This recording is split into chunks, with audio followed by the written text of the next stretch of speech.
Dumagundong ang tinig ni Marco Vasquez sa kabuuan ng marumi ngunit malawak na service area ng kanyang mansyon. Ang sigaw niya ay parang kulog na bigla na lang kumulog sa isang tahimik na hapon, sapat na para panginginigin hindi lang ang mga salamin ng bintana, kundi pati na rin ang puso ng dalagang kaharap niya. Anong kababuyan ito, Lyra? Napatigil sa pag-awit ng oyayi si Lyra. Ang kanyang mga kamay na kanina lang ay maingat na nagbubuhos ng maligamgam na tubig sa katawan ng kambal ay nanigas sa hangin. Sa loob ng isang malaking asul, napalanggana ang kambal na sina Leo at Leon na masayang nagtatampisaw at humahagik-gik. Ilang segundo lang ang nakalipas ay sabay na napahagulhol sa takot. Ang kanilang mga tawa ay naging iyak na puno ng gulat at pagkalito. Nakatayo si Marco sa may pintuan ng kanyang mamahaling suit ay bahagyang gusot at ang pangingitim. Sa ilalim ng kanyang mga mata ay nagsasabi ng mga gabing walang tulog at araw na puno ng problema. Ngunit ang pagod sa kanyang mukha ay napalitan ng purong galit nang makita niya ang eksena, ang kanyang dalawang anak, ang mga tagapagmana ng pangalan at yaman ng mga Vasquez ay pinaliliguan sa isang plastik na palangganang karaniwang ginagamit sa paglalaba. Sir Marco, nanginginig na bulong ni Lyra ang kanyang mga mata, ay nanlalaki sa takot. Magpapaliwanag po ako. Magpapaliwanag lumakad si Marco. Papalapit bawat hakbang ay mabigat at puno ng banta. Anong ipapaliwanag mo na ginagawa mong parang mga aso ang mga anak ko, na pinaliliguan mo sila sa isang lalagyan ng labada na parang mga tutang kalye. Wala po kasing tubig. Sir, halos pumatak na ang luha ni Lyra habang pilit niyang pinapakalma ang kambal na lalong lumalakas ang iyak. Niyakap niya ang mga ito. Kanina pa pong umaga. May water interruption po sa buong village. Ayoko naman pong pabayaan na marumi sila, lalo na't may mga pantal si Leo sa singit. Wala akong pakialam sa mga dahilan mo. Hinablot ni Marco ang isang malinis na tuwalya mula sa sampayan at walang awang ipinulupot ito sa umiiyak na si Leo na halos mabitawan ni Lyra sa bigla. Mayaman ako para bumili ng isang truck ng mineral water para lang ipaligo sa kanila. Hindi ko kailangan ng isang yaya na ang solusyon ay gawing parang basurahan ang paliguan ng mga anak ko. Ang salitang basurahan ay tumusok sa puso ni Lyra na parang isang kutsilyo. Ang palangganang iyon ay hiniram pa niya sa kapitbahay na si Aling Nena, nilinis ng mabuti at sinalinan ng malinis na tubig na inigib pa niya mula sa poso nito para lang masigurong malinis at komportable ang kambal. Para sa kanya ang palanggana ay simbolo ng kanyang pagiging maparaan at pagmamahal. Para kay Marco ito ay simbolo ng kahihiyan. Kunin mo ang mga gamit mo, malamig na utos ni Marco habang kinukuha rin niya si Leon mula sa palanggana. Ang mga bata ay nagsusumiksik sa dibdib ni Lyra. Ayaw bumitaw, ngunit walang awa silang kinuha ng kanilang ama. Umalis ka sa pamamahay ko. Ngayon din, hindi na kita kailanman gustong makita pa malapit sa mga anak ko. Pakiramdam ni Lyra ay gumuho ang mundo niya. Sa loob ng 3 buwan ang kambal na ito na ang naging sentro ng kanyang buhay. Hindi lang ito trabaho. Ito ang naging dahilan niya para bumangon tuwing umaga. Sir, parang awan niyo na po. Kahit bihisan ko lang po muna sila. Baka magkasakit po sila pag mamakaawa niya ang mga luha ay malaya nang dumadaloy sa kanyang mga pisngi. Ako na ang bahala sa kanila.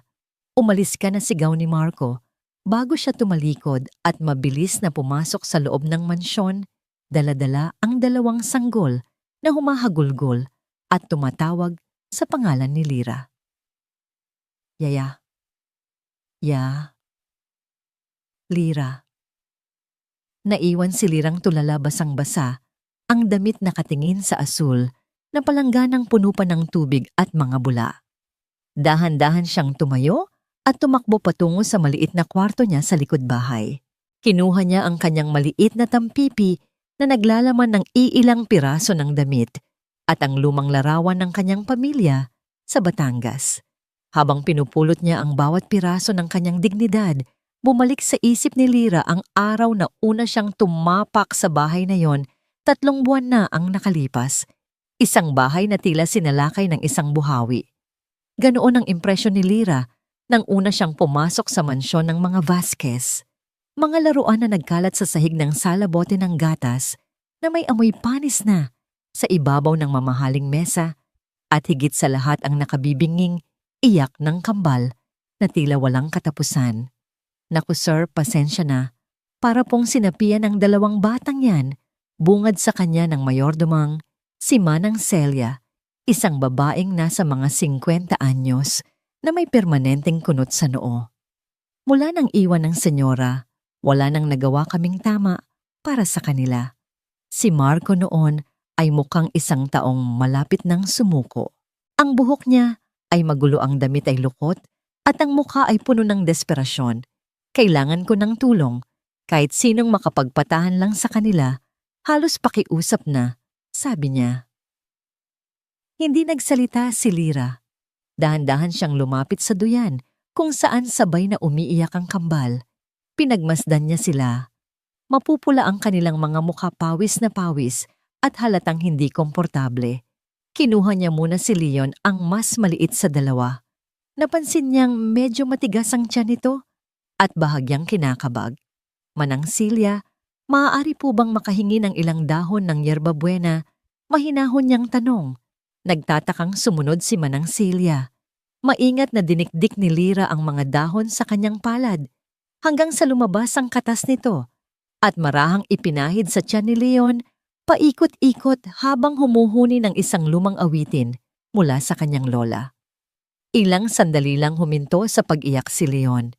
Tumingin ito kay Lyra na para bang nakakita ng isang anghel at pagkatapos ay dighay ng malakas. Sunod niyang binalingan si Leo na palaging isinusuka ang gatas nito. Napansin ni Lyra na tuwing hihiga ito ay tila nahihirapan. Kumuha siya ng ilang malinis na lampin, tiniklop ito at ginawang isang maliit na unan para bahagyang maiangat ang ulo nito sa duyan. Pagkatapos ay kinarga niya ito, tinapik-tapik ang likod at kinantahan. Gaya ng kapatid niya, unti-unting kumalma si Leo. Humikab ito at payapang nakatulog sa kanyang mga bisig. Sa unang pagkakataon, sa loob ng maraming linggo, isang himala ang nangyari sa mansyon ng mga Vasquez katahimikan. Nakatitig lang si Marco kay Lyra, hindi makapaniwala. Ilang ahensya na ang tinawagan niya, ilang mga profesional na yaya na ang sinubukan niya, ngunit lahat sila ay sumuko. At ngayon, isang dalagang galing probinsya na walang anumang credentials maliban sa determinasyon sa kanyang mga mata ang nagawa ang imposible. Tinatanggap ka na, sabi ni Marco noon, ang boses niya ay puno ng pagkamangha at ginhawa. Simulan mo na ngayon din. Ang alaala ng pag-asang iyon ang lalong nagpadurog sa puso ni Lyra ngayon. Dahan-dahan siyang lumabas ng gate, dala ang kanyang tampipi. Si Mang Kiko, ang matandang driver ng pamilya, ay nagwawalis sa garahe at nakita ang lahat. May lungkot sa mga mata nito nang tumingin ito sa kanya, isang tingin ng pakikiramay at panghihinayang. Tumangulang si Lyra at nagpatuloy sa paglakad, walang tiyak na patutunguhan. Narinig pa niya ang mahinang iyak ni Leo at Leon mula sa loob ng bahay, isang iyak na tumatawag sa kanya, isang iyak na tila dinudurog ang bawat hibla ng kanyang pagkatao. Ang puso niya ay hindi nasasaktan dahil nawalan siya ng trabaho. Nasasaktan ito dahil sa pilitan siyang inilayo sa 2 sanggol na itinuring na niyang sariling mga anak. Sa isang iglap, ang bagyo sa loob ng palanggana ay naging isang bagyo sa loob ng kanyang dibdib, isang unos na hindi niya alam kung paano niya malalampasan. Pagkapasok sa mansyon, sinalubong si Marco ng tila isang pader ng yakan. Ang kambal na mahigpit niyang hawak ay pilit na kumakawala, ang maliliit nilang kamay ay nakaunat patungo sa pintuan kung saan huling nakita si Lyra. Ang mga sigaw nila ay isang akusasyon na tumatagos hanggang sa kaibuturan ng kanyang pagkatao. Manang Celia, bihisan mo sila. Sigaw niya ang pasensya ay halos maubos na. Mabilis na lumapit ang mayordoma, kinuha ang kambal na may halong pagkukunwaring pag-aalala. Naku sir, masyado na yatang napamahal ang mga bata. Kay Lira. Hay kawawa naman. May bahid ng kasiyahan sa kanyang tinig na tanging isang taong mapagmatsyag lamang ang makakapansin. Hindi sumagot si Marco. Tinalikuran niya ang kaguluhan at dire-diretsyong pumanhik sa kanyang home office, ang kanyang santuwaryo.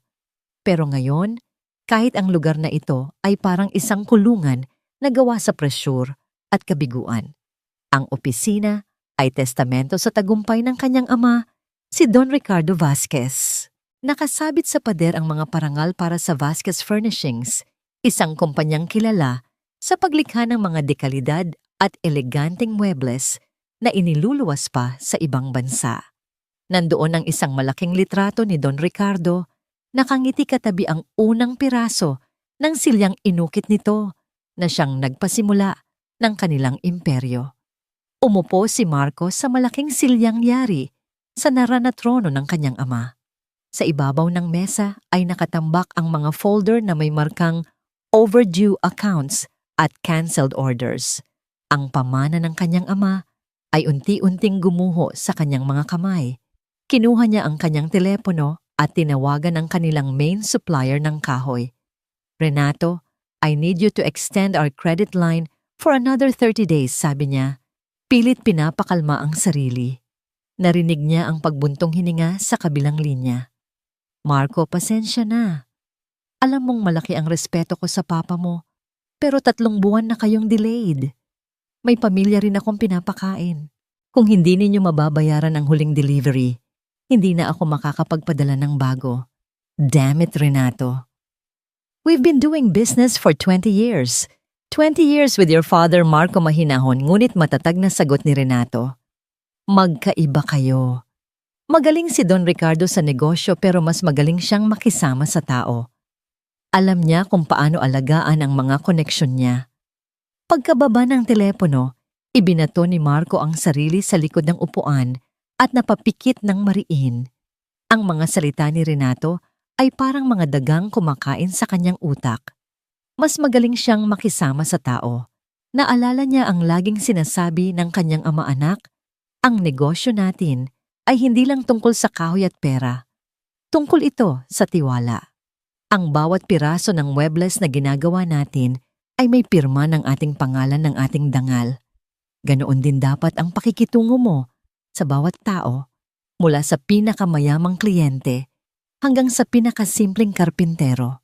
Napatingin siya sa bintana, sa direksyon ng gate kung saan lumabas si Lira.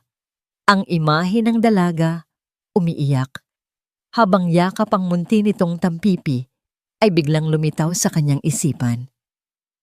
Ang paraan ng pagtrato niya rito kanina, iyon ba ang dangal na tinutukoy ng kanyang ama? Isang biglaang hiya ang gumapang sa kanyang dibdib, ngunit mabilis niya itong itinaboy at pinalitan ng galit. Galit sa sarili, galit sa sitwasyon, galit sa lahat. Hindi niya kasalanan. Masyadong marami siyang problema para intindihin pa ang drama ng isang yaya. Ang kailangan niya ay solusyon, hindi dagdag na sakit ng ulo. Kinuha niya ang telepono at tinawagan ang isang mamahaling ahensya para sa mga kasambahay. Kailangan niya ng isang professional, hindi isang probinsyanang nag-iisip na sapat na ang pagmamahal para palitan ang kalinisan at tamang pamamaraan. Samantala, papalayo ng papalayo ang mga paa ni Lira mula sa Marangyang Village. Bawat hakbang ay parang may pabigat na 1 tonelada. Ang ingay ng mga busina at ang init ng usok mula sa mga sasakyan ay tila lalong nagpapabigat sa kanyang nararamdaman. Nakarating siya sa isang waiting shed at naupo niyakap ang kanyang bag na para bang iyon na lamang ang natitira sa kanya sa buong mundo. Inilabas niya ang kanyang pitaka. Binilang niya ang laman, 537 piso. Iyon ang natira sa huling sahod niya matapos magpadala sa Batangas noong nakaraang linggo. Ang perang ibinato sa kanya ni Marco kanina ay naiwan sa sahig, hindi niya magawang pulutin. Ang kanyang dignidad, kahit gaano pa kapulubi, ay mas mahalaga kaysa sa perang iyon. Paano na ngayon? Paano ang gamot ni inay? Paano ang baon ng kapatid niyang si Benjo na nasa high school? Nanginginig ang mga kamay na kinuha niya ang kanyang mumurahing cellphone at tinawagan ang kanilang bahay. Matapos ang ilang ring isang mahinang boses ang sumagot. Hello, Nay, pilit pinasigla ni Lira ang kanyang boses, nilalabanan ang panggigigilid ng kanyang mga luha. Lira, anak, napatawag ka. Kumusta ka dyan? Kumusta ang alaga mong kambal? Narinig ni Lira ang mahinang pag-ubo ng kanyang ina sa kabilang linya isang tunog na nagpapahiwatig ng humihinang baga nito. Napalunok siya para alisin ang bara sa kanyang lalamunan. Okay lang po kami dito. Nay, ayos na ayos po. Ang kukulit nga po ni na Leo at Leon eh. Ang lalakas na pong kumain, parang kailan lang iyak sila ng iyak. Habang sinasabi niya ito, ang mga alaala ng kambal ay bumuhos sa kanyang isipan na lalong nagpasakit sa kanyang puso. Mabuti naman kung ganoon. Huwag mong pababayaan ang sarili mo ha. At pakisabi dyan sa amo mo, maraming salamat. Malaking tulong ang pinapadala mo, sabi ng kanyang ina. Opo, Nay. Huwag po kayong mag-alala. Magpapadala po ulit ako sa katapusan. Idadagdagan ko po para may pambili kayo ng mga prutas pagsisinungaling niya. Bawat salita ay parang laso na pumapatay sa kanya ng dahan-dahan. Naku anak, huwag na. Ang mahalaga ay makabili tayo ng gamot ko. Basta mag-iingat ka dyan palagi. Muli itong umubo, mas malakas ngayon. Sige po, Nay. Kayo rin po mag-ingat po kayo. Mahal na mahal ko po kayo. Mahal ka rin namin, anak. Pagkababa ng telepono, hindi na napigilan ni Lira ang paghagulgol. Ibinuhos niya ang lahat ng sakit, takot at kawalan ng pag-asa. Siya ang panganay ang sandalan ng pamilya, pero ngayon siya mismo ay walang masandalan. Sa gitna ng kanyang pag-iyak, isang anino ang tumabon sa kanya. Pag-angat niya ng tingin, nakita niya si Aling Nena, ang kapitbahay ni Marco, na hiniraman niya ng palanggana. May dala itong isang bayong ng gulay. Hidya, ikaw pala malumanay na, sabi ng matanda. Nakita ko ang nangyari kanina. Huwag kang mag-alala, hindi mo kasalanan yon. Hindi na nakasagot si Lira. Tumayo lang siya at niyakap ng mahigpit si Aling Nena, isang babaeng halos hindi niya kilala, ngunit sa mga sandaling iyon ay naging kanlungan ng kanyang nagdurugong puso. Sa mansyon ng mga Vasquez, dumating ang bagong yaya mula sa ahensya. Nakasuot ito ng puting uniforme, may dalang listahan at nagsasalita na parang isang robot. Walang-walang ngiti, walang kanta, walang haplos ng pagmamahal. Pinanood ni Manang Celia mula sa kusina ang eksena. Ang bagong yaya ay pilit na isinusubo ang bote ng gatas kay Leon, na pilit namang umiiling at umiiyak. Si Leo naman ay nakahiga, sa duyan nakatitig sa kisame, ang mga mata ay malungkot at walang buhay. Isang maliit at masamang nangiti ang sumilay sa labi ni Manang Celia. Nawala nga si Lira ang sagabal sa kanyang mga maliliit na pagnanakaw at pagiging reyna ng bahay. Pero alam niya sa pagkawala ni Lira, ang tunay na bagyo sa mansyon ng mga Vasquez ay ngayon pa lang magsisimula. Ang araw na yon ay nagsimula tulad ng karaniwang umaga sa mansyon ng mga Vasquez, ngunit may isang bagay na kakaiba, ang katahimikan ng gripo. Paggising ni Lira ng alas 5 ng umaga, nadiskubre niyang walang kahit isang patak ng tubig na lumalabas. Narinig niya sa balita kagabi na may nakatakdang water interruption sa kanilang lugar, isang bagay na nakalimutan niyang ipaalam kay Marco dahil sa pagiging abala nito sa mga problema sa kumpanya. Ayaw niyang gambalain ang amo. Para kay Lira ang problema ay hindi hadlang kundi isang pagkakataon para maging mapamaraan. Dahan-dahan siyang lumabas at kumatok sa gate ni Aling Nena. Aling Nena, pasensya na po sa abala, nahihiyang sabi niya. Nawalan po kami ng tubig. Maari po bang makahingi ng ilang balde para lang maipaligo at maipanghugas ng bote ng kambal? Naku, oo naman, Hija, halika. Gamitin mo ang poso ko. Nakangiting sagot ng matanda. Ang sipag mo, talagang bata ka. Bihira na ang katulad mong may tunay na malasakit sa alaga. Nagtulungan sila sa pag-iigib. Habang nagbubuhat ng mabibigat na balde, pabalik sa mansyon naramdaman ni Lyra ang pagod. Ngunit napalitan ito ng kasiyahan. Iniisip niya ang magiging reaksyon ni Leo at Leon kapag naramdaman nila ang sariwang tubig sa kanilang mga katawan. May mga pantal si Leo dahil sa init at alam niyang ang maligamgam na paligo ang pinakamabisang lunas. Sa service area, maingat niyang inihanda ang lahat. Sinalin niya ang tubig sa malinis na asul na palanggana. Tiniyak niyang tama lang ang temperatura, hindi mainit, hindi malamig. Inilagay niya ang mga paboritong laruang goma ng kambal para lumutang sa tubig. Nang ilagay niya ang 2 sanggol, sa loob ang kaninang inip ay napalitan ng purong kagalakan. Ang hagikgikan ni Leo at Leon ay musika sa pandinig ni Lyra. Ang pagtatampisaw nila ay lumilikha ng maliliit na alon na nagpapasayaw sa mga laruan.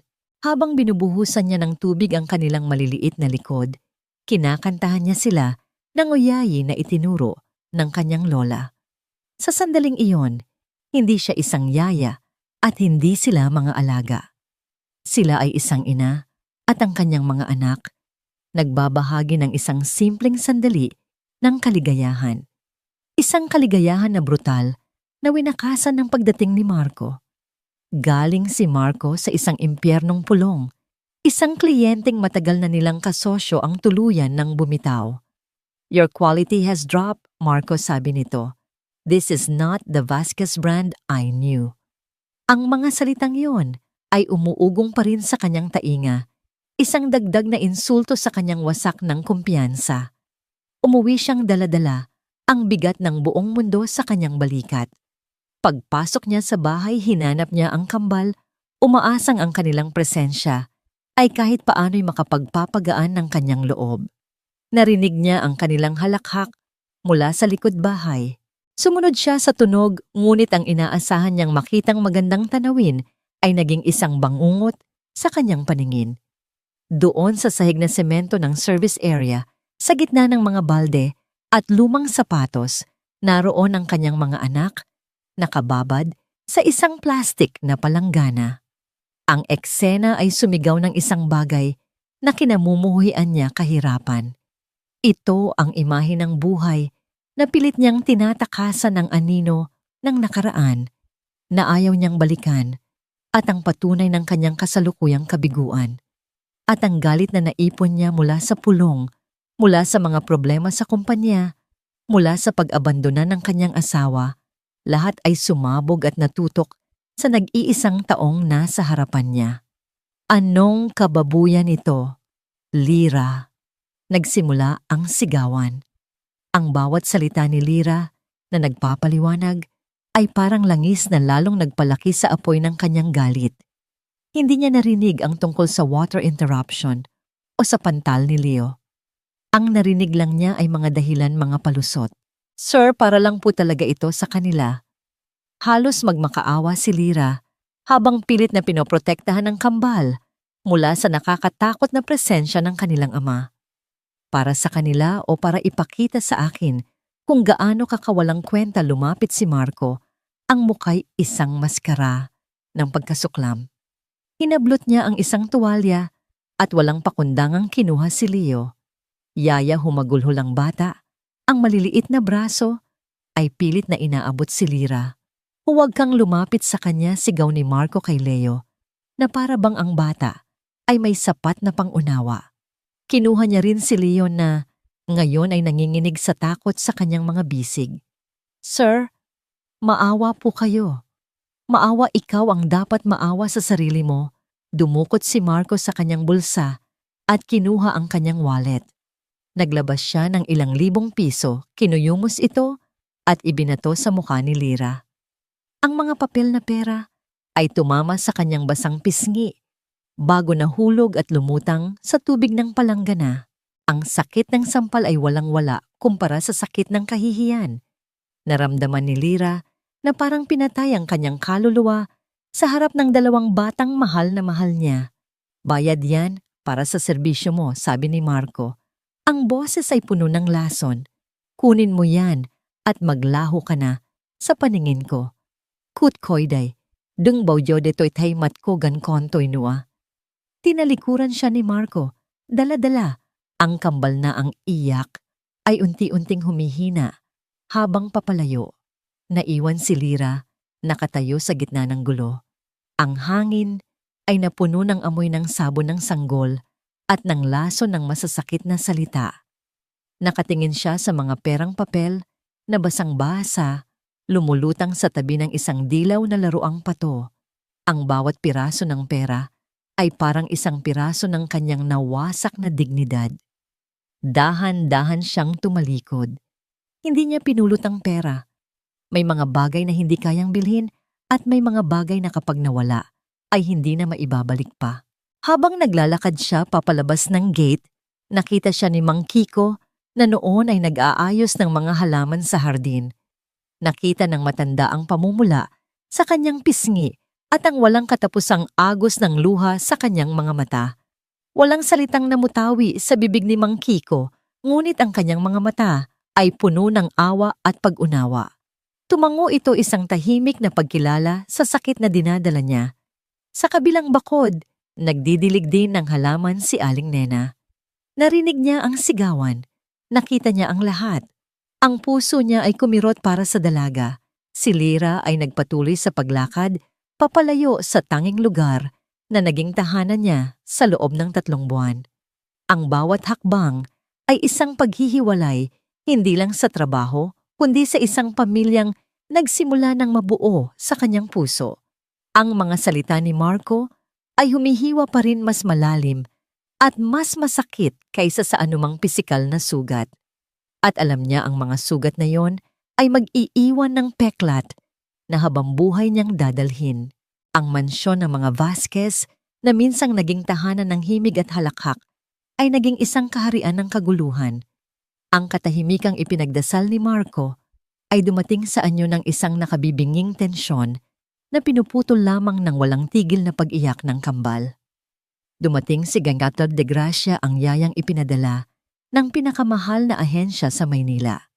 Siya ay nasa mga 40 anyos, may tindig na parang isang general, at may dalang isang folder na puno ng mga siyentipikong pamamaraan sa pag-aalaga ng bata. Ang mga bata ay nangangailangan ng istruktura, Ginoong Vasquez. Sabi niya kay Marco, ang boses ay walang emosyon, walang karga-karga, kung hindi oras ng pagpapakain, walang oyayi. Matutulog sila sa eksaktong 8:00 ng gabi kahit na umiiyak pa sila. Ito ay tinatawag na cry it out method. Disiplina ang susi. Para kay Marco, na desperado na ang mga salitang disiplina at istruktura ay parang musika. Ito ang solusyon. Ito ang profesionalismo. Ngunit para kina Leo at Leon ang bagong rehimen ay isang anyo ng pagpapahirap. Hinahanap nila ang malambing na tinig ni Lira, ang mainit na yakap, ang pamilyar na amoy nito. Sa halip ang nakukuha nila ay malamig na mga kamay, isang boses na nag-uutos at isang duyan na walang pag-ibig. Si Leon na dati kalmado na, ang tiyan ay muling kinabag. Ang iyak niya ay matinis at puno ng sakit. Si Leo naman ay tumatangging uminom ng gatas mula sa bote na hawak ni Gyang de Gracia.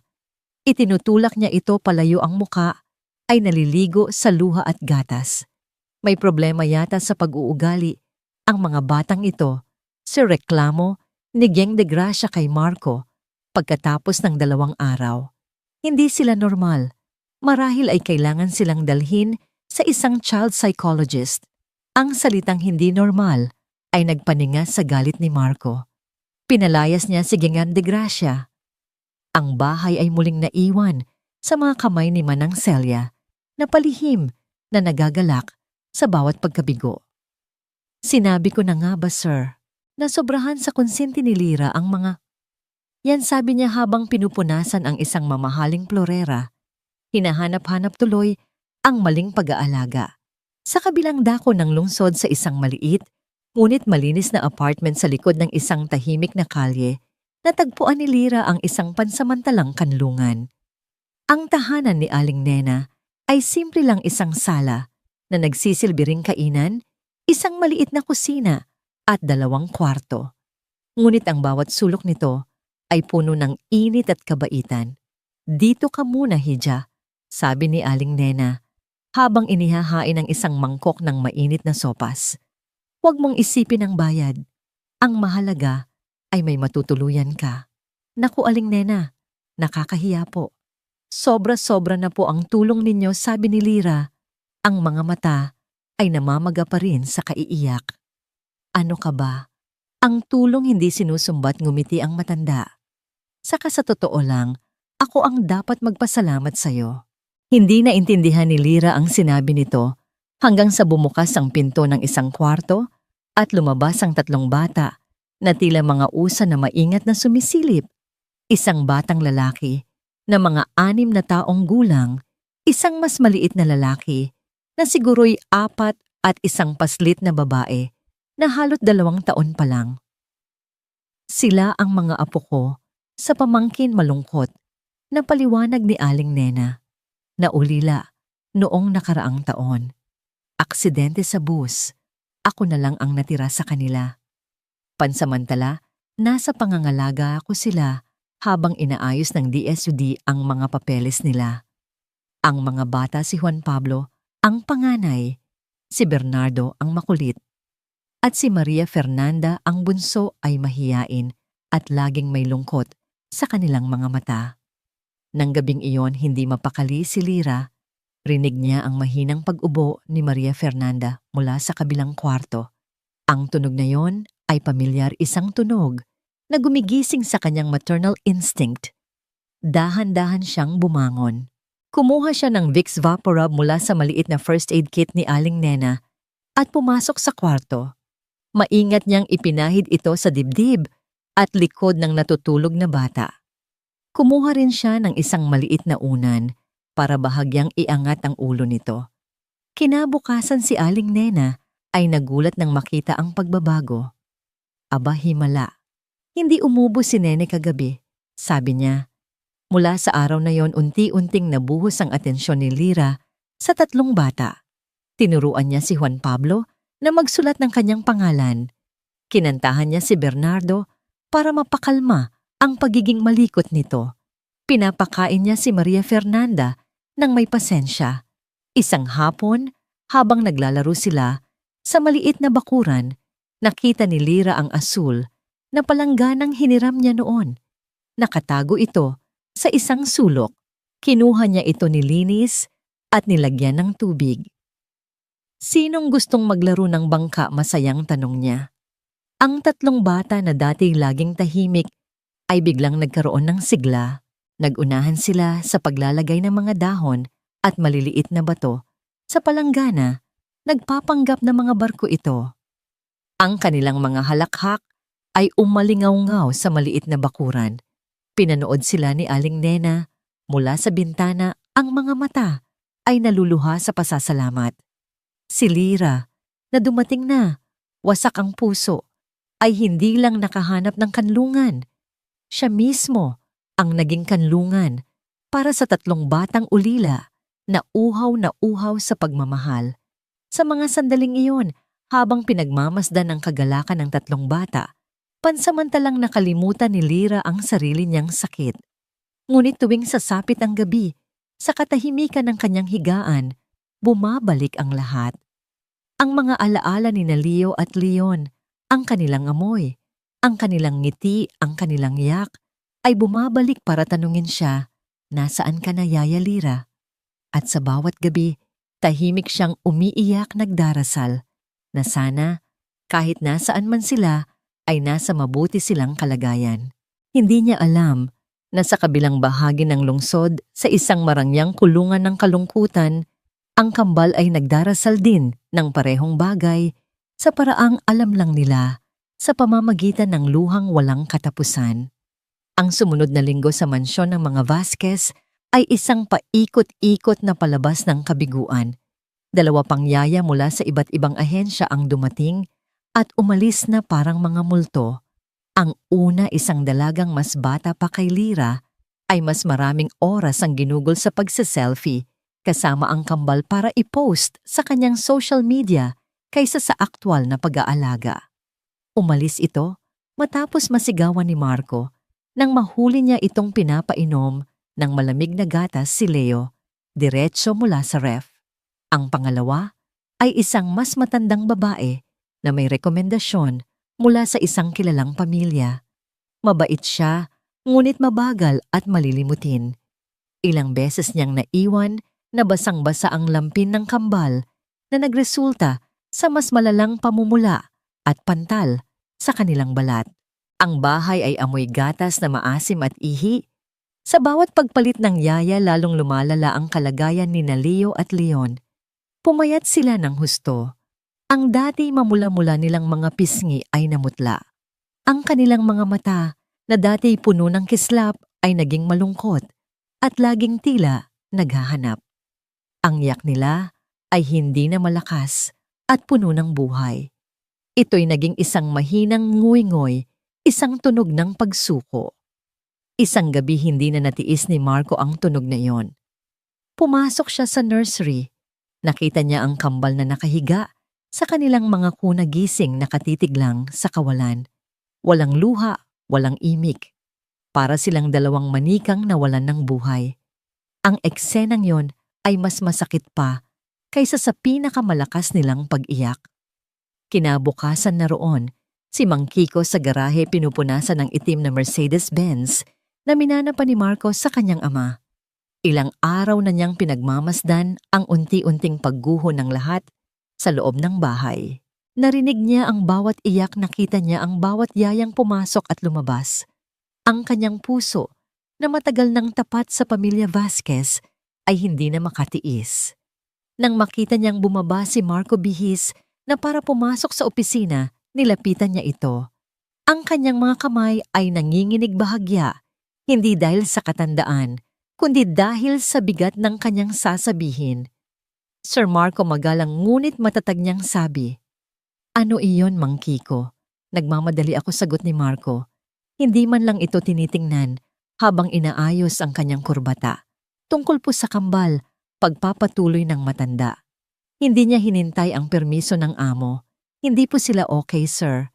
Alam ko, iritableng sagot ni Marco. Ano sa tingin mo ang ginagawa ko? Araw-araw akong naghahanap ng solusyon. Sir, ang hinahanap niyo po ay yaya diretsahang, sabi ni Mang Kiko. Tinitingnan ng diretso ang amo sa mga mata. Ang kailangan po ng mga bata ay si Lyra. Natigilan si Marco. Binitawan niya ang kanyang kurbata at hinarap ang matandang driver. Mang Kiko, huwag mong saklawan ang hindi mo trabaho. Isa kang driver. Manatili ka sa garahe. Hindi natinag si Mang Kiko. 30 taon na siyang nagsisilbi sa mga Vasquez. Nakita niyang lumaki si Marco. Minahal niya si Don Ricardo na parang kapatid. May karapatan siyang magsalita. Trabaho ko pong magmalasakit sa pamilyang ito, sagot niya. Ang boses ay nanginginig na sa pigil na emosyon. At ang nakikita ko ngayon ay hindi na pagmamalasakit. Isang malaking pagkakamali ang pagpapaalis ninyo sa batang iyon. Hindi po ganito ang pagtrato ni Don Ricardo sa mga taong may tunay na puso. Ang pagbanggit sa pangalan ng kanyang ama ang siyang tuluyang nagpasiklab sa galit ni Marco. Ang lahat ng kanyang frustrasyon sa negosyo, sa pagiging ama, sa pagiging anak ay sumabog. Wala kang alam, sigaw niya kasabay ng malakas na paghampas ng kanyang kamao sa bubong ng kotse. Ang ugat sa kanyang leeg ay lumitaw. Huwag na huwag mong babanggitin ang pangalan ng papa ko na para bang kilalang kilala mo siya kaysa sa akin. Nagulat si Marco sa sarili niyang lakas. Ang hampas ay nagdulot ng maliit na yupi sa makintab na metal, ngunit hindi iyon ang nakakuha ng kanyang atensyon. Sa loob ng kanyang opisina na tanaw mula sa garahe, ang vibration mula sa paghampas ay nagpagulong sa isang bagay sa kanyang mesa, ang nakakwadrong litrato ng kanyang ama.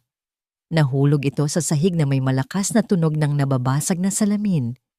Tumahimik ang lahat. tumingin si Marco sa direksyon ng kanyang opisina, ang galit ay unti-unting napalitan ng pagkagulat. Pagkatapos ay tumingin siya kay Mang Kiko. Ang matanda ay hindi natakot. Nakatingin ito sa kanya na may lungkot at awa.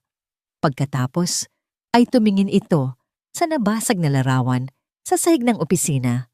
Baka po kayo, Sir Marco, ang hindi na nakakakilala sa ama ninyo, mahinang sabi ni Mang Kiko. At baka po nakakalimutan na ninyo kung ano ang tunay na halaga ng mga bagay-bagay. Pagkasabi nito, tumalikod si Mang Kiko at ipinagpatuloy ang pagpupunas sa kotseng may UP. Iniwan si Marco na nakatayo tulala at biglang naramdaman ang bigat ng kanyang pagmamataas, isang bigat na kasinsakit ng mga bubog na ngayon ay nakakalat sa paanan. Larawan ng kanyang ama. Gabi. Ang mansyon ay balot sa isang katahimikang mas mabigat pa kaysa sa pinakamalakas na ingay. Hindi makatulog si Marco. Nakaupo siya sa dilim ng kanyang opisina. Ang nabasag na larawan ng kanyang ama ay nakakalat pa rin sa sahig, isang pisikal na representasyon ng kanyang nawasak na kontrol. Ang mga salita ni Mang Kiko ay umuulit-ulit sa kanyang isipan. Baka po kayo, Sir Marco, ang hindi na nakakakilala sa ama ninyo. Sa gitna ng katahimikan, isang tunog ang pumunit sa dilim. Isang ubo. Mahina, tuyo at hirap. Napatayo si Marco. Tumakbo siya paakyat sa nursery. Nakita niya si Leo sa kuna nito nanginginig. Ang maliit na dibdib ay hirap sa paghinga. Hinipo niya ang noo nito. Nag-aapoy ito sa lagnat. Habang karga niya si Leo, nagsimula ring umubo si Leon sa kabilang kuna. Parehong nag-aapoy sa lagnat. Isang malamig na takot ang gumapang sa buong katawan ni Marco. Isang takot na hindi pa niya naramdaman kailanman. Manang Celia, sigaw niya, ang boses ay puno ng panik. Dumating ang mayordoma, kinukusot pa ang mga mata. Sir, ano po yon? May lagnat sila. Mataas. Tumawag ka ng doktor na ko, sir. Baka po sinisipon lang. Punasan ko na lang po ng maligamgam na tubig. Sagot ni Manang Celia na halatang walang ideya sa bigat ng sitwasyon. Hindi sigaw ni Marco. Ang pagtitimpi ay tuluyan ng nawala. Dalhin natin sila sa ospital. Ngayon na, ang biyahe patungo sa emergency room ay isang malabong bangungot. Si Marco na laging kalmado sa harap ng mga krisis sa negosyo, ay ngayon ay parang isang nawawalang bata. Mahigpit na yakap ang dalawang nanginginig na sanggol sa likod ng kanyang kotse habang si Mang Kiko ay mabilis na nagmamaneho sa mga walang laman na kalsada ng gabi. Sa ospital, ang lahat ay kumilos ng mabilis. Ang mga nurse ay kinuha ang kambal mula sa kanyang mga bisig. Isinugod sila sa isang kwarto. Naiwan si Marco sa pasilyo nakasandal sa malamig na pader. Ang puso niya ay dumadagundong na parang gustong kumawala sa kanyang dibdib. Sa unang pagkakataon sa kanyang buhay, naramdaman niya ang absolutong kawalan ng kapangyarihan. Lumabas si Dr. Reyes, ang matagal ng pediatrician ng kambal. Ang mukha ay seryoso. Doc, kumusta sila? Halos hindi makapagsalitang tanong ni Marco. Stable na sila ngayon, Marco. Binigyan na namin ng gamot para bumaba ang lagnat at tinutulungan na rin silang huminga, paliwanag ng doktor. Pero kailangan nating pag-usapan ang sanhi nito. Hindi ito ordinaryong trangkaso. Ang mga anak mo ay may malalang respiratory infection na pinalala ng matinding stress. Mga sanggol pa lang sila. Anong stress ang mararanasan nila? Naguguluhang tanong ni Marco. Tinitigan siya ni Dr. Reyes nang diretso sa mata, ang tingin ay may halong awa at prangkang pagsusuri. Marco, tiningnan ko ang records nila. Mula nang isilang sila hanggang 3 linggo na ang nakalipas, sila ay malulusog na mga sanggol. Oo, may mga maliliit na issue tulad ng reflux at colic, pero lahat yon ay nawala. Anong nagbago 3 linggo na ang nakalipas? Alam ni Marco ang sagot. Ang kanyang lalamunan ay natuyo. Ang Ang yaya nila. Pinaalis ko. Tumango ang doktor na para bang kumpirmado na ang kanyang hinala. Sino ang nag-aalaga sa kanila ngayon? Nakailang palit na ako. Mga professional mula sa ahensya. Marco, malumanay na sabi ni Dr. Reyes, ang mga anak mo ay dumaranas ng tinatawag na severe separation anxiety. Ang katawan nila ay sumusuko dahil sumuko na ang kanilang mga puso. Ang stress ng pagkawala ng taong itinuturing nilang ina ay nagpahina sa kanilang immune system. Kaya ang simpleng sipon naging isang malubhang impeksyon. Ang ugat ng sakit nila ay hindi virus, Marco. Ang ugat nito ay kalungkutan. Ang bawat salita ng doktor ay parang isang suntok sa sikmura ni Marco. Pero, yaya lang siya. Para sa'yo marahil. Pero para sa dalawang sanggol na iniwan ng kanilang tunay na ina, para sa kanila, siya ang kanilang ina, mariing sabi ng doktor. At kinuha mo siya sa kanila. Naiwang tulala si Marco. Pumasok siya sa silid ng kanyang mga anak. Nakahiga sila sa magkahiwalay na kuna parehong may nakakabit na swero at oxygen tube sa kanilang maliliit na ilong. Ang tunog lang ng mga monitor ng ospital ang maririnig. Sila ay napakaliit, napakarupok. At sa sandaling iyon, gumuho ang lahat ng pader ng kanyang pagmamataas. Walang halaga ang kanyang yaman, ang kanyang pangalan, ang kanyang mansyon. Sa harap ng kanyang dalawang anak na nagdurusa, isa lang siyang ama na bigo. Ako ang may kasalanan. Ang mga salita ay umalingaw-ngaw sa kanyang isipan. Lumapit ang isang head nurse, isang babaeng nasa mga 60 anyos na may mga guhit ng karunungan at karanasan sa mukha. Siya si Nurse Elena. Hindi lang po gamot ang kailangan ng mga anak ninyo, sir, sabi niya sa isang mahinahon, ngunit matatag na tinig habang inaayos ang kumot ni Leon. Tumingin lang si Marco sa kanya, ang mga mata ay puno ng pagod at pagsisisi. Sa 30 anyos ko dito sa pediatric ward, pagpapatuloy ni Nurse Elena, kabisado ko na ang iyak ng isang batang nangungulila. Pero ang mas nakakatakot, sir, ay ang katahimikan nila. Kapag ang isang sanggol ay tumigil ng umiyak, ibig sabihin, tumigil na rin siyang umasa. Tumingin siya ng diretso kay Marco. Ang mga bata ay hindi lang may sakit sa katawan. Sila ay namamatay sa lungkot. Hanapin ninyo ang ina nila. Ang mga salitang iyon, namamatay sa lungkot, ay tumama kay Marco ng may bigat ng 1,000 tonelada. Hindi na ito opinyon ng isang doktor o pangaral ng isang driver. Ito ay isang babala mula sa puso ng isang taong nakasaksi na ng hindi mabilang na himala at trahedya. Ito ang katotohanan. Tumingin si Marco sa kanyang mga anak at sa unang pagkakataon, hindi na niya nakita ang kahihiyan ng isang palanggana. Ang nakita niya ay ang pag-ibig na ipinagkait niya, ang kaligayahang winasak niya at ang nag-iisang lunas na kailangan niyang hanapin anuman ang maging halaga nito. 2 araw na nagpabalik-balik si Marco sa ospital, nabubuhay sa kape at sa manipis na hibla ng pag-asa. Pinagmamasdan niya ang kanyang mga anak sa likod ng salamin ng intensive care unit kung saan inilipat si Leo dahil sa hirap nitong paghinga. Ang bawat beep ng monitor ay parang isang martilyong pumupukpok sa kanyang dibdib. Ang kanyang mamahaling suit ay gusot na ang kanyang muka ay hindi na ahit. Ang imahe ng makapangyarihang CEO ay naglaho.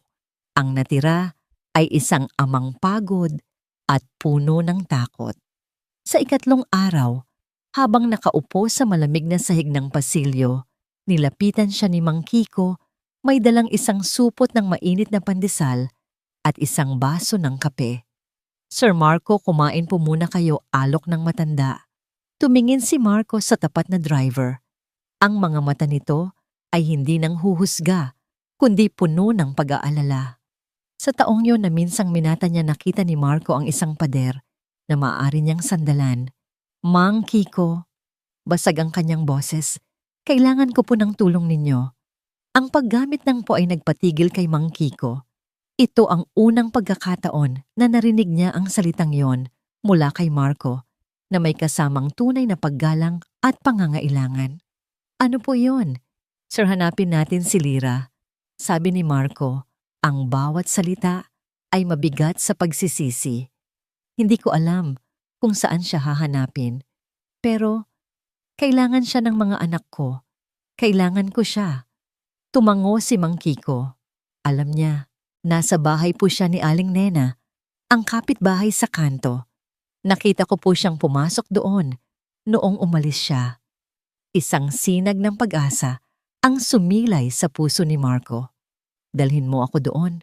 Ngayon na. Ang biyahe ay maikli lang sa distansya, ngunit para kay Marco, ito ay isang paglalakbay patungo sa ibang mundo.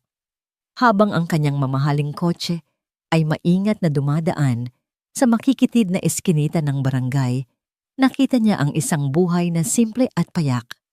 Mga batang naglalaro sa kalsada, mga inang nagchitsismisan sa harap ng kanilang mga bahay, mga sampayang puno ng damit na sumasayaw sa hangin. Ito ang mundong pinagmulan ni Lyra, isang mundong hinusgahan niya ng walang pag-unawa. Itinuro ni Mang Kiko ang isang maliit na apartment na may pinturang asul. Huminga ng malalim si Marco bago bumaba. Habang papalapit siya sa gate, narinig niya ang isang tunog na matagal na niyang hindi naririnig, halakhak. Totoong masayang halakhak ng mga bata. Sumilip siya sa siwang ng gate at doon sa maliit na bakuran, nakita niya ang isang eksenang sumaksak sa kanyang puso. Nakaupo si Lyra sa isang maliit na bangko, napapaligiran ng 3 bata. Pinupunasan niya ang sipon ni Maria Fernanda habang tumatawa sa isang kwentong isinasalaysay ng maliit na si Bernardo. Si Juan Pablo naman ay ipinapakita sa kanya ang isang eroplanong papel na ginawa nito. Sa gitna nila, naroon ang asul na palanggana. Ngunit ngayon, hindi ito lalagyan ng paligo. Puno ito ng tubig at ang 3 bata ay masayang nagpapalutang ng mga dahon na nagsisilbing mga bangka. Si Lyra ay nakangiti. Isang nangiting nagmumula sa puso, isang nangiting nagbibigay buhay sa lahat sa paligid niya. Nakita ni Marco sa kanya, hindi ang isang yaya, kundi isang ina, isang ilaw. At sa sandaling iyon naintindihan niya nang buo ang kanyang nawala. Hindi lang isang tagapag-alaga ang pinalayas niya. Pinalayas niya ang mismong puso ng kanyang tahanan. Dahan-dahan niyang itinulak ang gate. Ang kalawangin nitong tunog ang nagpatigil sa kanilang tawanan. Napalingon si Lyra. Ang nangiti sa kanyang labi ay naglaho na palitan ng gulat, pagkatapos ay ng pag-iingat. Mabilis na tumayo ang 3 bata at nagtago sa likod niya na parabang si Marco ay isang halimaw na handang manakit. Ang simpleng kilos na yon ay isa na namang patalim sa dibdib ni Marco. Senyor Marco, nanginginig ang boses ni Lyra. Lumapit si Marco, bawat hakbang ay mabigat. Huminto siya ilang talampakan, mula sa kanila ang mga mata ay nakatuon kay Lyra. Lyra, sabi niya, ang boses ay paos. Kumusta na?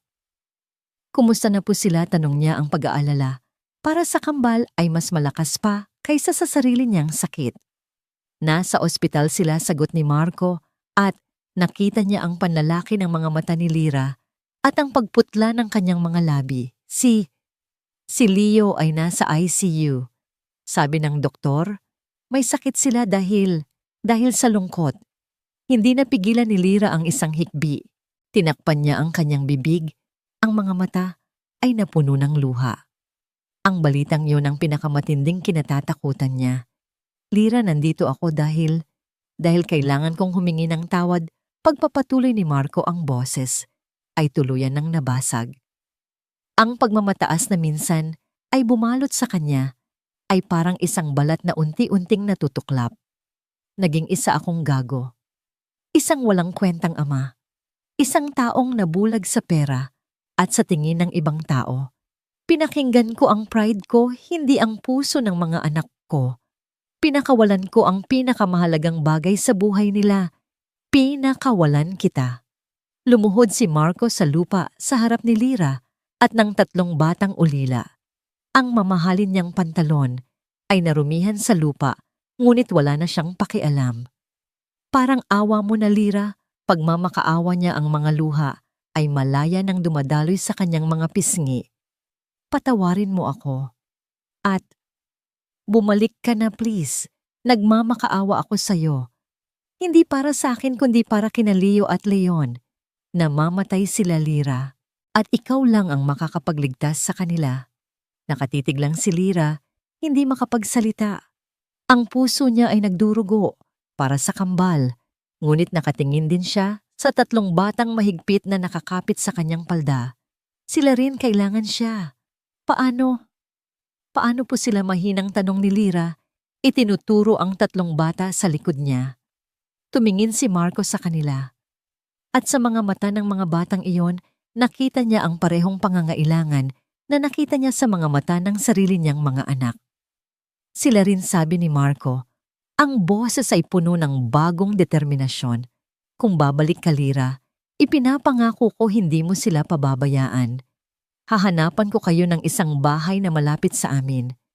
Ako ang bahala sa pag-aaral nila, sa pagkain sa lahat ng pangangailangan nila. Aakupin ko sila, Lira. Basta huwag mo lang iiwan ang mga anak ko. Ang alok ay hindi isang suhol, kundi isang desperadong solusyon mula sa isang taong handa ng gawin ang lahat para itama ang kanyang pagkakamali. Nakatayo si Lira na sa gitna ng 2 mundo, sa gitna ng 5 batang nangangailangan sa kanya. Ang puso niya ay nahahati. Kailangan ko po itong pag-isipan. Sir, mahina niyang sagot, ang isip ay gulong-gulo. Ang daan sa pagpapakumbaba ay narating na ni Marco. Ngayon ang daan, pabalik sa pag-asa, ay nakasalalay na sa desisyon ng babaeng minsan niyang itinaboy. Hindi na nag-aksaya ng panahon si Lira. Pagkatapos ng mabilis ngunit taos-pusong pag-uusap nila ni Aling Nena na nagbigay sa kanya ng basbas at pangakong babantayan, ang 3 ulila sumama na siya kay Marco. Iya, sabi ni Aling Nena, bago siya umalis, habang hawak ang kanyang kamay. Ang puso hindi mo maaaring hatiin, pero kaya mo itong palakihin. May sapat na espasyo dyan para sa 5 bata. Ang mga salitang yon ang naging baon ni Lira sa biyahe patungo sa ospital. Sa loob ng kotse, walang nagsasalita. Si Marco na nagmamaneho ay panakanakang sumusulyap sa kanya, ang muka ay puno ng mga salitang hindi niya masabi. Si Lira naman ay nakatingin lang sa labas ng bintana. Ang dibdib ay kumakabog sa halo-halong kaba at pananabik. Salamat, Lira, sa wakas ay babasag ni Marco sa katahimikan.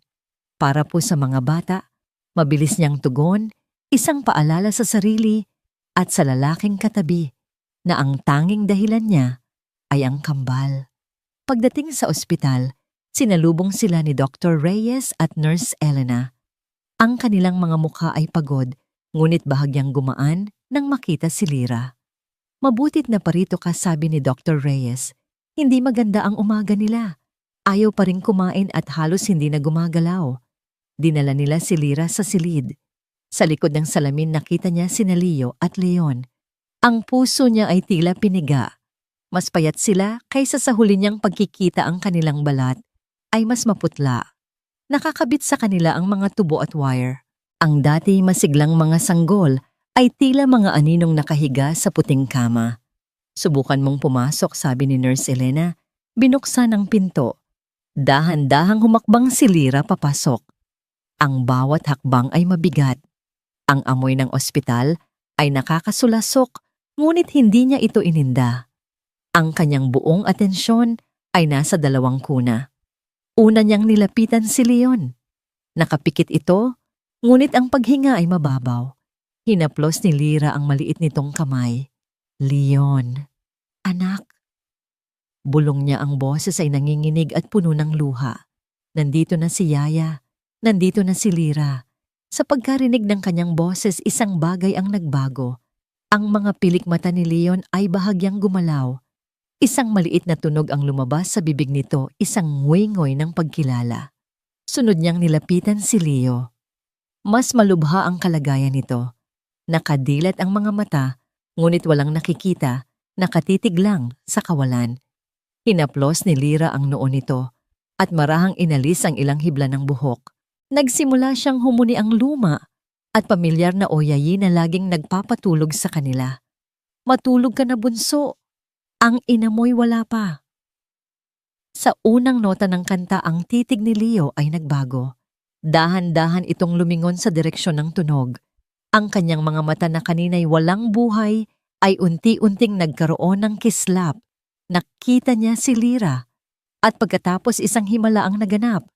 Isang maliit bahagya, ngunit totoong nangiti ang sumilay sa mga labi ni Leo. Ang kanyang maliit na kamay na kanina'y walang lakas ay gumalaw at sinubukang abutin si Lyra. Sa labas ng silid nakatayo si Marco katabi si Dr. Reyes. Pareho silang hindi makapaniwala sa kanilang nakikita. Ang monitor ng puso ni Leo, na kanina'y mabagal at irregular, ay nagsimulang mag-beep sa isang mas matatag at normal na ritmo. Hindi ka pani-paniwala bulong ni Dr. Reyes. Para siyang isang halaman na biglang diniligan. Ang presensya mo ang lunas na hindi kayang ibigay ng siyensya. Pumasok si Lyra sa pagitan ng dalawang kuna. Hinawakan niya ang kamay ni Leo sa kanan at ang kamay ni Leon sa kaliwa. Hindi na kayo iiwan ni Yaya, umiiyak niyang sabi. Pangako. Ang sumunod na oras ay napuno ng maliliit na himala. Sa tulong ni Lyra, uminom ng kaunting gatas si Leon sa unang pagkakataon sa loob ng 3 araw. Si Leo ay payapang nakatulog sa unang pagkakataon nang hindi nangangailangan ng sedative. Ang pag-asa ay muling nabuhay sa loob ng silid na yon. Nakatayo si Marco sa isang sulok, isang tahimik na saksi sa lahat. Ang bawat ngiti ng kambal kay Lyra ay isang sampal ng katotohanan sa kanya, isang masakit na paalala ng kanyang pagkakamali. Ngunit ang sakit ay may kasamang matinding pasasalamat. Si Lyra ang anghel ng kanyang mga anak. Habang payapa ang lahat, biglang bumukas ng malakas ang pinto. Isang babae ang pumasok na kasuot ng isang eleganteng puting bestida na tila hindi bagay sa isang ospital. Ang kanyang buhok ay perpektong nakaayos, ang kanyang mukha ay puno ng mamahaling makeup at ang hangin ay napuno ng amoy ng kanyang pabango. Siya si Isabel, ang dating asawa ni Marco, ang ina ng kambal. Marco, darling, I came as soon as I saw your mother's post on Facebook. My God, what happened to my babies? Sabi niya sa isang malakas at nag-aalalang tinig, ngunit ang kanyang mga mata ay mas nakatuon sa kanyang telepono. Hindi siya pinansin ng kambal. Ang atensyon nila ay nakay Lyra pa rin. And who is this? Tanong ni Isabel. Ang kanyang tingin ay lumipat kay Lyra, puno ng pagtataka at bahagyang pagkamuhi. Tiningnan niya si Lyra mula ulo hanggang paa. Napansin ang simpleng damit at ang bakas ng pagod sa mukha nito. Bago pa man makasagot si Marco, lumapit si Isabel sa kuna ni Leo. Come to mommy, baby, sabi niya, susubukang kargahin ang bata. Ngunit si Leo, na kanina lang ay kalmado na, ay biglang umaray at umiyak. Pilit niyang inaabot ang kamay kay Lyra, ang mukha ay puno ng takot. Natigilan si Isabel. Hinarap niya si Marco. What's wrong with him? At sino ba talaga yan? Mariin niyang tanong, ang daliri ay nakaturo kay Lyra. Napatayo si Marco sa pagitan nilang dalawa. Ang himala ng pagbabalik ay tapos na. Isang bagong bagyo ang paparating at sa gitna nito ay si Lyra na mahigpit na hawak ang mga kamay ng dalawang batang tanging sa kanya lang kumikilala bilang kanilang ina. Makalipas ang 1 linggo, milagrong nakalabas ng ospital ang kambal. Ang kanilang paggaling ay mabilis at hindi ka pani-paniwala, isang bagay na ipinagpasalamat ni Dr. Reyes sa walang sawang pag-aalaga ni Lyra. Ang mansyon ng mga Vasquez ay muling napuno ng buhay, ngunit sa pagkakataong ito, may kasamang mabigat na anino ng tensyon. Gaya ng inaasahan, dumating si Isabel. Ang kanyang mga pagdalaw na sinimulan niya sa ospital ay naging mas madalas. Dumarating siyang may dalang napakaraming mamahaling laruan at damit, mga bagay na hindi naman pinapansin ng kambal. Ang bawat pagbisita ay isang palabas para sa kanyang social media, kumukuha ng mga litrato kasama ang mga anak na may caption na Mother's Love at Family First. Ngunit sa sandaling maibaba ang telepono, ang kanyang atensyon ay nawawala. Para kay Lyra, ang bawat pagdating ni Isabel ay parang isang pagsubok sa kanyang pasensya. Tinitiis niya ang mga masasakit na tingin, ang mga patutsadang komento. Siguraduhin mong organic ang pinapakain mo sa kanila, ha? Baka kung ano lang yan, galing palengke, sabi ni Isabel isang araw, habang pinapanood si Lirang nagpapakain sa kambal. Yaya, yung damit ni Leon, hindi bagay sa kulay ng balat niya. Wala ka bang taste, komento niya sa ibang araw? Sa likod ng lahat ng ito, naroon si Manang Celia na parang isang ahas na naghihintay ng pagkakataong tumuklaw. Nakita niya ang tensyon sa pagitan ng dalawang babae at ginamit niya ito para sa sariling kapakanan. Naku, Senyora Isabel, bulong niya isang hapon habang nag-aabot ng juice. Mabuti na lang po at lagi kayong nandito. Yang si Lyra po kasi masyadong kampante. Minsan nga po naririnig ko siyang tinatawag na anak, ang kambal. Parang inaangkin na po niya. Ang mga salitang yon, ang nagsilbing gasolina sa apoy. Isang Sabado ng hapon, habang si Marco ay nasa isang mahalagang pulong, sumiklab ang lahat. Dumating si Isabel hindi lang para bumisita. May dala siyang maleta. I've decided I'm moving back in for a while to take care of my children, deklarasyon niya na ikinagulat ni Lyra at Manang Celia. Senyora. Nagsimulang magsalita si Lyra. Huwag mo akong tawaging senyora. At huwag mo akong pakialaman, mataray na sagot ni Isabel. Ako ang ina. Ako ang mas may karapatan dito. Pumunta siya sa sala kung saan naglalaro sina Leo at Leon sa sahig kasama si Lyra. Masaya nilang pinagpapatong-patong ang mga building blocks. That's enough, sabi ni Isabel kinuha ang mga laruan. It's time for your French lessons. Naglabas siya ng isang tablet at sinubukang paupuin ang kambal sa harap nito. Umiyak si Leon. Ayaw niya. Lumapit ito kay Lyra at yumakap sa kanyang binti. Don't be spoiled, sigaw ni Isabel pilit na hinihila si Leon palayo kay Lyra. Ano bang ginawa mo sa mga anak ko? Ginawa mo silang dependent sa'yo. Nagmamahalan lang po kami, mahinang sagot ni Lyra. Pinapakalma si Leon. Pagmamahal o pagmamanipula. Baka naman may plano kang angkinin, hindi lang ang mga anak ko, kundi pati na rin ang lahat ng mayroon kami. Akusa ni Isabel, ang boses ay tumataas na. Sa puntong yon, hindi na napigilan ni Lyra ang sarili. Ang pagmamahal po hindi plano. Nararamdaman po yan. At nararamdaman po ng mga anak ninyo kung sino ang tunay na nagmamahal sa kanila. Ang katotohanan yon ay parang isang sampal kay Isabel. Ang kanyang pagkukunwari ay nabakbak at ang lumabas ay purong galit at inggit. How dare you? Sigaw niya.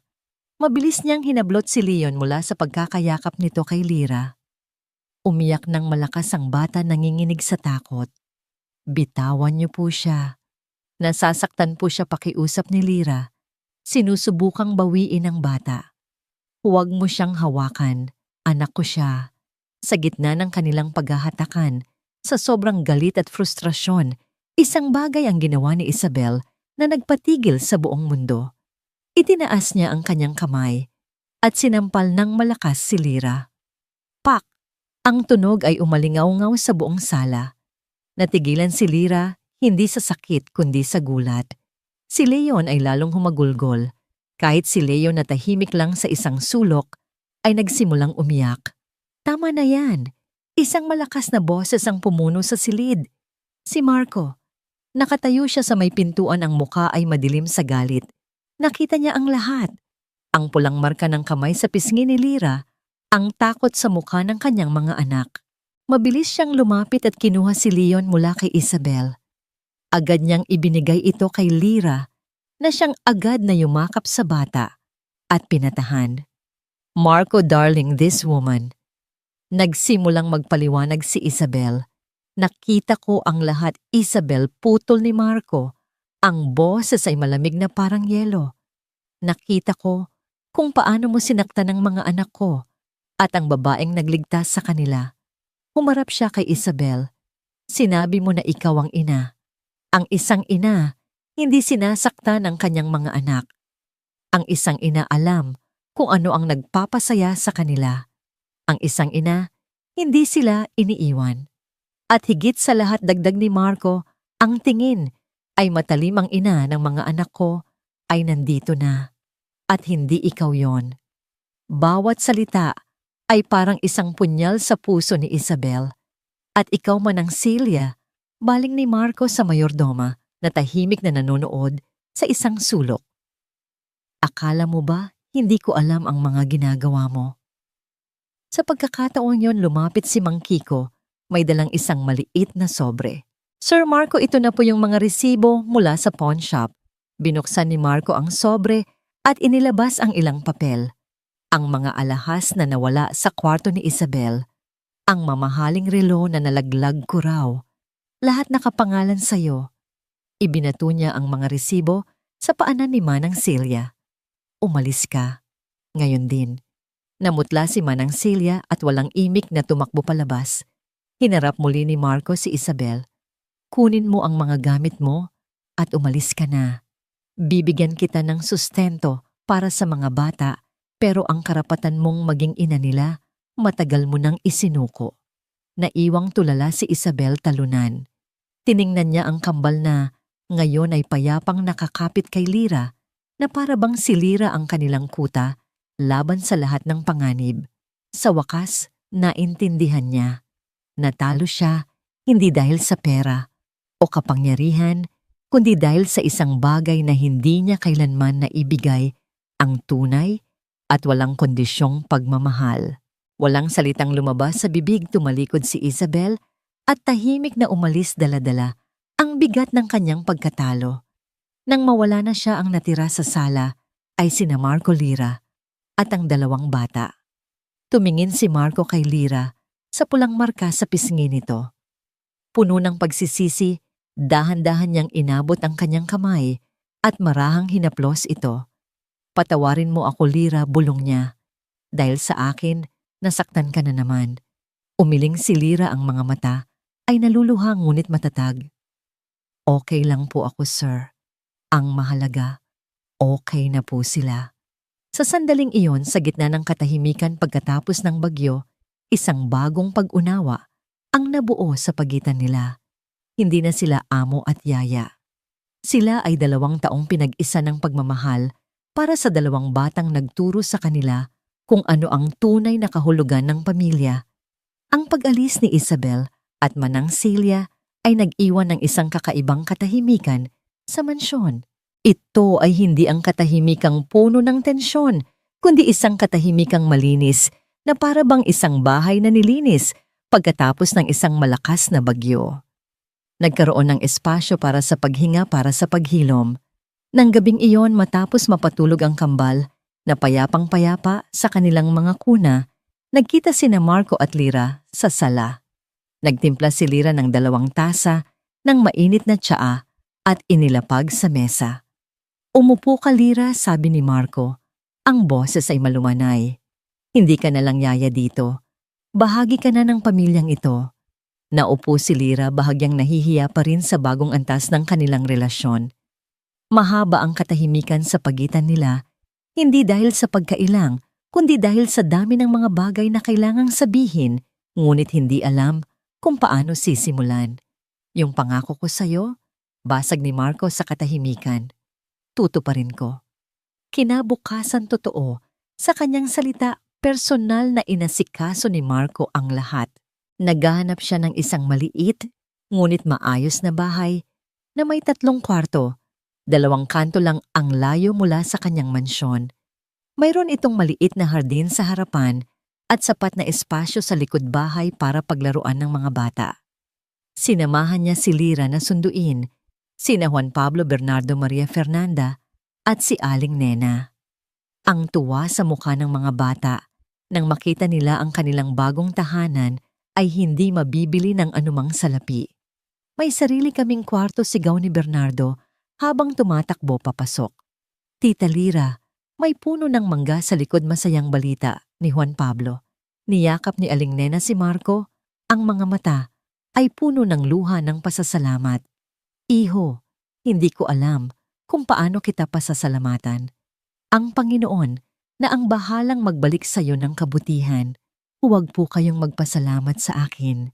Aling Nena, sagot ni Marco, ang tingin ay nasa kay Lira na abala sa pag-aasikaso kay Maria Fernanda. Utang ko po ito sa kanya. Ang sumunod na mga linggo ay nagkaroon ng isang bagong ritmo. Sa umaga inihahatid ni Lira ang kambal sa mansyon ni Marco. Maghapon niya silang aalagaan at sa hapon susunduin sila ni Marco para ihatid pabalik sa bahay ni Lira. Ngunit ang simpleng paghahatid ay unti-unting naging mas mahaba. Nagsimula sa pag-aabot lang sa pintuan, naging pagpasok para kamustahin ang ibang bata, hanggang sa naging pananatili para sa hapunan. Naging pamilyar na tanawin sa maliit na bahay ang isang Marco Vasquez na nakalilis ang manggas ng kanyang mamahaling polo, nakaupo sa sahig at nakikipaglaro ng kotse-kotsehan, hindi lang sa kanyang kambal, kundi sa 5. Siya ang taga-ayos ng mga sirang laruan, ang taga-abot ng bola, kapag sumabit sa bubong ang taga-buhat kay Maria Fernanda, kapag inaantok na. Nakikita ni Lira ang isang Marco na hindi niya pa nakikita noon, isang Marco na nakangiti ng totoo, tumatawa ng malakas, at may kislap sa mga mata na hindi dulot ng tagumpay sa negosyo kundi ng purong kaligayahan. Isang gabi habang naghuhugas ng pinggan si Lira, pagkatapos ng hapunan, lumapit si Marco. Kumuha siya ng basahan at nagsimulang magpunas. Ako na po, Sir Marco. Nakakahiya po, sabi ni Lira. Marco na lang, Lira. Please pakiusap niya. At hindi nakakahiya ang tumulong sa pamilya. Tumingin si Lira sa kanya. Bakit po ninyo ginagawa ito? Dahil ito ang tama, sagot ni Marco. At dahil masaya ako dito. Sa inyo, sa inyong lahat. Isang Sabado inimbitahan ni Marco ang buong pamilya sa kanyang mansyon para mag-swimming. Ang malaking pool na dati walang buhay ay napuno ng tawanan at tilamsik ng tubig. Nandoon si Marco sa gitna ng tubig, pilit na pinagsasabay ang pagbalanse kina Leo Leon at Bernardo sa kanyang likod. Sa gilid ng pool tinuturuan ni Lira si Maria Fernanda kung paano igalaw ang mga paa sa tubig, habang si Juan Pablo ay nagbabasa ng libro sa ilalim ng lilim. Si Aling Nena ay masayang naghahanda ng merienda. Pinanood ni Marco ang lahat ng ito. Ito ang pangarap ng kanyang ama. Para sa kanya isang tahanang puno ng pagmamahal, hindi ng mamahaling bagay. Nang papalubog na ang araw at pagod na ang lahat, habang ang mga bata ay nakabalot na sa mga tuwalya at umiinom ng mainit na tsokolate, nilapitan ni Marco si Lira na nag-iisa sa tabi ng pool. Lira, sabi niya, ang boses ay seryoso. Po Marco, alam kong mabilis. Alam kong magulo ang lahat. Pero may isang bagay na naging malinaw sa akin sa mga nakaraang linggo, huminga siya ng malalim. Hindi ko na kayang isipin ang buhay ko, ang buhay ng mga anak ko nang wala ka. Tumingin siya sa mga mata ni Lira. Gusto kong buuin ang pamilyang ito. Hindi lang bilang magkaibigan o amo at empleyado. Gusto kong buuin ito bilang isang tunay na pamilya. Lumuhod si Marco sa harap niya. Walang singsing, walang magarbong bulaklak. Tanging ang kanyang sarili lang, hubad sa lahat ng pagmamataas, dala lang ang isang pusong natutong magmahal muli. Lira, pakakasalan mo ba ako? Napatakip si Lira sa kanyang bibig. Ang mga luha ay nagsimulang mamuo sa kanyang mga mata. Tumingin siya sa 5 bata na masayang nagtatawanan, di kalayuan. Tumingin siya sa lalaking nakaluhod sa harap niya, ang lalaking minsan ay dumurog sa kanyang puso. Ngunit ngayon ay buong pusong iniaalay ito sa kanya. Ang sagot ay simple lang. Ito ay ang sagot na matagal nang isinisigaw ng kanyang puso. Opo Marco, walang engrandeng kasalan sa simbahan o magarbong reception sa isang hotel.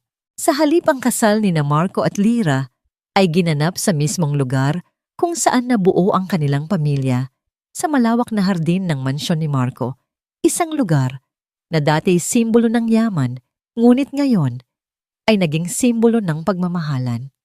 Ang mga bisita ay iilan lamang, ngunit sila ang pinakamahalaga, si Aling Nena na tumayong ina ni Lyra, si Mang Kiko na naging kanang kamay ni Marco, sina Dr. Reyes at Nurse Elena na sumaksi sa kanilang pinakamababang punto at ngayon ay sa kanilang tagumpay. Ang 5 bata ang kanilang buong entourage. Sina Juan Pablo at Bernardo, ang ring bearers, seryosong-seryoso sa paglalakad habang dala ang 2 simpleng singsing sa isang maliit na unan. Sina Leo Leon at Maria Fernanda naman, ang mga flower girls, masayang nagsasaboy ng mga puting talulot ng sampagita sa damuhan.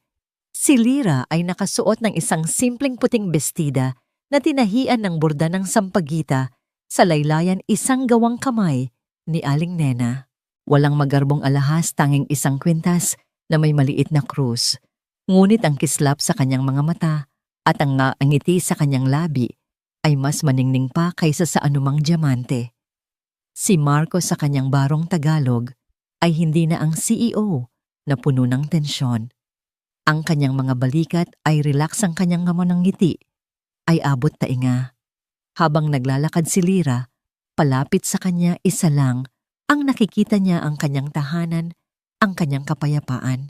Sa harap ng Diyos at ng mga taong ito na naging bahagi ng inyong paglalakbay, sabi ng matandang pari na kaibigan ng pamilya. Marco, tinatanggap mo ba si Lyra bilang iyong kabiyak sa hirap at ginhawa, sa sakit at kalusugan, Opo, Padre? Buong-buo sagot ni Marco, ang tingin ay hindi humihiwalay kay Lyra. At ikaw, Lyra, tinatanggap mo ba si Marco bilang iyong kabiyak? Opo, Padre, sagot ni Lyra, ang boses ay puno ng luha ng kaligayahan. Nang sila'y maghalik ang 5 bata, ay sabay-sabay na tumakbo at yumakap sa kanila, lumikha ng isang malaking pamilyang yakap sa gitna ng hardin. Ang tawanan at palakpakan ng kanilang mga bisita ang nagsilbing musika. Makalipas ang 2 taon. Isang ordinaryong linggo ng hapon. Ang mansyon ay masigla at maingay. Sina Leo at Leon ngayon ay 4 na taong gulang na, ay nagkakarera ng kanilang mga bisikleta sa hardin, habang si Bernardo na 9 na ang kanilang tagahiyaw. Si Juan Pablo na 12 na ay seryosong nagbabasa ng libro sa ilalim ng puno ng mangga, habang si Maria Fernanda na 7 ay abala sa pagguhit sa isang malaking papel. Sa gitna ng lahat ng ito, sa beranda, nakaupo si Lyra sa isang rocking chair, karga-karga ang pinakabagong miyembro ng kanilang pamilya, isang 6 na buwang sanggol na babae na may mga matang tulad ng kay Marco at ngiti na tulad ng sa kanya. Pinangalanan nila siyang Ricarda bilang parangal sa ama ni Marco, ngunit ang palayaw niya ay Rica. Dumating si Marco mula sa kanyang opisina mas maaga kaysa sa dati. Ang Vasquez Furnishings sa ilalim ng kanyang bagong pamamahala na nakatuon sa pagpapahalaga sa mga empleyado, gaya ng sa mga kliyente, ay hindi lang nakabangon, kundi mas naging matagumpay pa. Ngunit ngayon, alam na niya kung kailan dapat iwanan ang trabaho. Lumapit siya kay Lyra at marahang hinalikan ito sa labi, at pagkatapos ay ang natutulog na si Rica sa noo. Kumusta ang araw ng mga reyna ko? Mapayapa ngayong tulog na, ang pinakamaliit na kangiting sagot ni Lyra. Naupo si Marco sa tabi niya, inakbayan siya. Magkasama nilang pinanood ang kanilang mga anak na naglalaro. Isang perpektong larawan ng kaligayahan. Naalala mo pa ba? Biglang tanong ni Marco. Ang alin yung araw na nakita kitang pinaliliguan sila sa palanggana? Napangiti si Lyra. Paano ko makakalimutan yon? Ang pinakamasakit at pinakamahalagang araw ng buhay ko. Alam mo, sabi ni Marco, itinago ko yon. Ang alin? Ang galit mo, biro ni Lyra. Hindi tumawa si Marco. Yung palanggana. Nagtatakang tumingin si Lyra sa kanya. Tumayo si Marco at inilahad ang kanyang kamay. Halika, may ipapakita ako sa'yo. Dinala niya si Lyra, nakarga pa rin si Rika sa likod bahay sa dating service area. Ang lugar ay malinis na ngayon at ginawa nilang isang maliit na groto. Ngunit sa gitna nito, nakadisplay na parang isang tropeo, naroon ang asul na plastik na palanggana. Puno ito ng lupa at sa gitna nito ay may isang namumulaklak na halaman ng sampagwita. Bakit? Bulong ni Lyra, hindi makapaniwala. Hinawakan ni Marco ang kanyang kamay. Dahil diyan nagsimula ang lahat, paliwanag niya, ang boses ay puno ng emosyon. Sa palangganang yan nakita ko ang aking kahinaan at pagmamataas. Pero sa palangganang yan din unang ipinakita sa akin ng Diyos kung ano ang tunay na pagmamahal ng isang ina. Ito ang pundasyon ng pamilya natin, Lyra. Isang paalala na ang mga pinakamahalagang bagay sa buhay ay hindi gawa sa ginto o mamahaling kahoy, kundi sa simpleng pag-ibig at pag-aalaga. Niyakap ni Lyra si Marco.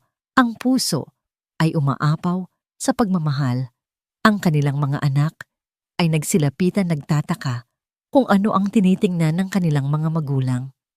Wow, ang ganda ng bulaklak, Mama, sabi ni Maria Fernanda. Papa, bakit po nakatanim sa lumang labahan, tanong ni Leon na ikinatawa ng lahat. Ngumiti si Marco. Lumuhod siya para maging kapantay ng kanyang mga anak. Dahil dito sa lumang labahan na ito, mga anak, sabi niya, habang inaakay ang lahat palapit. Dito sa palangganang ito, unang ipinakita ng mama ninyo sa akin na ang isang pamilya ay hindi binubuo sa isang malaking bahay, kundi sa loob ng isang malaking puso. At sa ilalim ng papalubog na araw, ang 8 miyembro ng pamilya Vasquez ay nagtipon sa paligid ng isang simpleng asul na palanggana, isang simbolo ng kanilang masakit na nakaraan, masayang kasalukuyan, at puno ng pag-asang hinaharap. Isang pamilyang isinilang mula sa isang bagyo, ngunit itinayong muli ng pag-ibig at pinatibay ng isang aral na hinding-hindi nila malilimutan. Ang tunay na yaman ay hindi nasusukat sa anumang halaga, kundi sa lalim ng pagmamahal na kayang ibigay at tanggapin.